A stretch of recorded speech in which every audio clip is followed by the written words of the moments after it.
ब्रजभूषण जी जब से गीता पढ़ रहे हैं तब से कुछ चीजों को लेकर उनकी समझ भी साफ हुई है। जैसे कि पहले अगर उनके साथ कुछ ऐसा होता जो उन्हें परेशान करता, यहां तक कि ऑफिस में होने वाली छोटी मोटी परेशानियां भी होती, तो वे अपनी किस्मत को कोसने लगते थे। जरा कुछ बड़ा दुख आ जाए तो भगवान को ताना देने लगते थे। लेकिन जब से गीता की शरण में गए हैं, उन्हें जीवन का सार समझ आ गया है। जानते हैं कि जो भी उनके साथ घट रहा है वो पिछले कर्मों का फल है। बिना भुगते वो अकाउंट सेटल नहीं होगा, इसीलिए सर झुकाकर सब सहना होगा। आखिर अपनी बोई फसल है, जैसी भी होगी शिकायत नहीं कर सकते। दोस्तों, आप सुन रहे हैं गीता ज्ञान कुकू एफएम पर। तो अब वापस आते हैं पंडित जी पर। अब तो यह हाल है कि सुख हो या दुख, पंडित जी हर सिचुएशन को दर्शक के भाव से देखते हैं। उसमें शामिल होकर भी शामिल नहीं होते। जैसे कोई व्यक्ति बारिश में तो खड़ा हो लेकिन भीगे ना। जीने की एक कला गीता ही सिखा सकती है। लेकिन ब्रजभूषण जी जानते हैं कि गीता पढ़ने से पहले भी ये आर्ट अगर वो सीखना चाहते तो सीख सकते थे। एक लाइव एग्जाम्पल उनके सामने था। लगातार कई साल वो उन्हें देखता रहा, उनसे मिलता और बात करता रहा, लेकिन तब उम्र इतनी छोटी और बुद्धि इतनी कम थी कि ये बात समझ ही नहीं आई। वो तो आप जाकर गीता पढ़ते हुए रह रहकर उनका ख्याल मन में आ जाता है, तो आंखें नम हो जाती हैं और सर इज्जत से झुक जाता है। ये कर्मयोगी थे उनके दुबे सर। कर्मयोगी मतलब जो अपने काम में पूरे मन से लगा रहता, बिना रिजल्ट की चिंता के। दुबे जी ऑफिस में पहले बॉस के रूप में मिले और अब दिल में बड़ी गहरी इज्जत के साथ एक खास जगह बनाकर रहते हैं। पंडित जी तब मुश्किल से 21 साल के रहे होंगे जब उनकी सरकारी जॉब लग गई थी। वो वक्त ऐसा ही था कि पढ़ाई पूरी होते ही लोगों को गवर्नमेंट जॉब मिल जाया करती थी। तब इतना कंपटीशन भी नहीं था और एप्लीकेंट्स भी कम ही हुआ करते थे। दुबे सर उनके पहले बॉस थे, या यूं कहें कि पहले स्कूल कॉलेज के बाहर पहले टीचर, जिन्होंने सही मायने में एक डिसेंट इंसान होना क्या होता है ये सिखाया था। उनकी पूरी पर्सनालिटी जैसे सिंप्लिसिटी की पहचान थी। वे बहुत पढ़े लिखे थे, अच्छी खासी पोस्ट पर थे, लेकिन घमंड जैसे उन्हें छूकर भी नहीं गुजरा था। उन्हें देखकर पंडित जी सोचा करते कि जब हर कोई खुद को जो है उससे ज्यादा ही साबित करने की कोशिश कर रहा है, ऐसे में दुबे सर के बारे में कोई भी तभी जान सकता था जब उनसे बात हो, वरना उनका रहन सहन देखकर कोई अंदाजा नहीं लगा सकता था कि उन्हें कितनी नॉलेज और एक्सपीरियंस है। पंडित जी जब ब्रजभूषण हुआ करते थे, यानी उन्हें गीता पढ़ने में इंटरेस्ट तो था, लेकिन गीता को उन्होंने अपनी लाइफ में अप्लाई नहीं किया था और उम्र भी कच्ची थी, इसीलिए बहुत सारी बातें उन्हें समझ नहीं आती थी। ये तब की बात है। उन्हें ये नहीं समझ आता था कि इतनी बड़ी पोस्ट पर होते हुए भी दुबे सर इतने डाउन टू अर्थ कैसे हो सकते हैं। उनके अंडर काम करने वाले लोग उनका कितना मजाक बनाते हैं, उनका फायदा उठाते हैं, लेकिन उन्हें जैसे कोई फर्क ही नहीं पड़ता। जब भी ऑफिस में कोई अच्छा काम होता है, तब बजाय अकेले उसका क्रेडिट लेने के सारी टीम का नाम आगे कर देते हैं।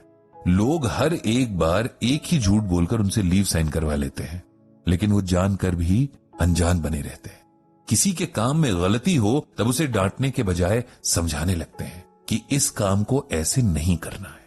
खुद पंडित जी के साथ भी कई बार ऐसा हुआ कि उनकी गलतियों पर उन्हें फटकारने के बजाय दुबे सर ने उन्हें बिठाकर काम करने का सही तरीका बताया था।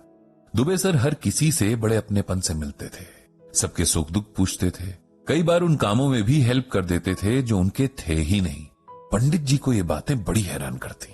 वो देखते कि ऑफिस के कुछ कामचोर लोग समझ न आने का बहाना करके उनके पास काम लेकर बैठ जाते हैं और दुबे सर उनका काम कराते रहते। यही लोग बाहर जाकर उनका मजाक भी बनाते हैं। अच्छा, पंडित जी को दुबे सर बहुत एनकरेज करते थे। एक तो पंडित जी ऑफिस में एज में सबसे छोटे थे, दूसरा दुबे सर के लिए बहुत रिस्पेक्ट भी रखते थे जो उनके बिहेवियर में नजर आती थी। एक बार उन्हें दुबे सर के साथ एक वर्कशॉप पर दूसरे शहर जाने का मौका मिला। रास्ते भर दोनों में खूब बातचीत हुई, दोनों के इंटरेस्ट बहुत मिलते थे। इस सफर में पंडित जी को दुबे सर के बारे में बहुत कुछ जानने को मिला, उनकी लाइफ, उनकी स्ट्रगल, बहुत कुछ। बातों बातों में पंडित जी बहुत हेजिटेशन के साथ दुबे सर से पूछ ही बैठे कि वे आखिर इतने सिंपल क्यों हैं, इतनी बड़ी पोस्ट पर होकर भी उन्हें अपनी सेल्फ रिस्पेक्ट क्यों नहीं है। दुबे सर इस बात पर पहले तो खूब हंसे और फिर हल्की मुस्कान के साथ बोले, क्योंकि मैं जानता हूं कि मैं कौन हूं। अब इस बात से तो पंडित जी और हैरान हो गए। बोले, सर ये तो सभी जानते हैं कि वो कौन है, इसमें नया क्या है? यही तो असली बात है कि हम नहीं जानते कि हम कौन है। जिस दिन हमें ये रियलाइज हो जाता है, सब इजी हो जाता है। और ये रियलाइज कैसे होता है? पंडित जी ने पूछा। गीता ज्ञान से, दुबे सर ने जवाब दिया। गीता हमें सिखाती है कि आत्मा और शरीर का रिश्ता क्या है और क्यों हमें किसी बात का, किसी काम का घमंड नहीं करना है। अब जैसे आपने क्वेश्चन किया कि मैं इतनी सिंपल लाइफ क्यों जीता हूं, मुझे हैरानी है कि जिस बात पर मुझे कॉम्प्लीमेंट मिलना चाहिए था, उस बात पर मुझसे क्वेश्चन किए जाते हैं। और आप पहले नहीं हैं जिसने मुझसे ये पूछा है। मेरी फैमिली के लोग तक मुझसे शिकायत करते हैं। उन्हें लगता है कि मुझे अपने स्टेटस का शो ऑफ करते रहना चाहिए, अपने अंडर काम करने वाले एम्प्लॉइज से थोड़ा रोब से पेश आना चाहिए। लेकिन ये सब लोग ऐसा करते हैं क्योंकि उन्हें गीता का ज्ञान नहीं है। गीता सिखाती है कि करने वाला कोई और है, हम बस एक मीडियम यानी माध्यम है। इसीलिए हमें इस बात पर कोई घमंड नहीं होना चाहिए कि हम ये हैं, वो हैं, हमने ये किया, वो किया। अब आते हैं आपके क्वेश्चन पर कि मैं जैसा हूं वैसा क्यों हूं। तो उसके लिए आप गीता का ये श्लोक सुनिए। अनाश्रितः कर्म फलम कार्यम कर्म करोति यः सह सन्यासी च योगी न निर्निग्ना चाक्रिया। इस श्लोक में भगवान कृष्ण कहते हैं कि हे अर्जुन, जो मनुष्य अपने कर्मों के फल की इच्छा किए बिना कर्म करता है और अपनी जिम्मेदारी को समझते हुए अच्छे कर्म करता है, वो योगी है। जो अच्छे कर्म नहीं करता वो संत कहलाने के काबिल नहीं है। अगर मैं ऑफिस में काम करता हूं तब वो काम इसलिए नहीं होना चाहिए कि इसके बदले लोग मुझे रिस्पेक्ट दें या कोई सर्टिफिकेट दें।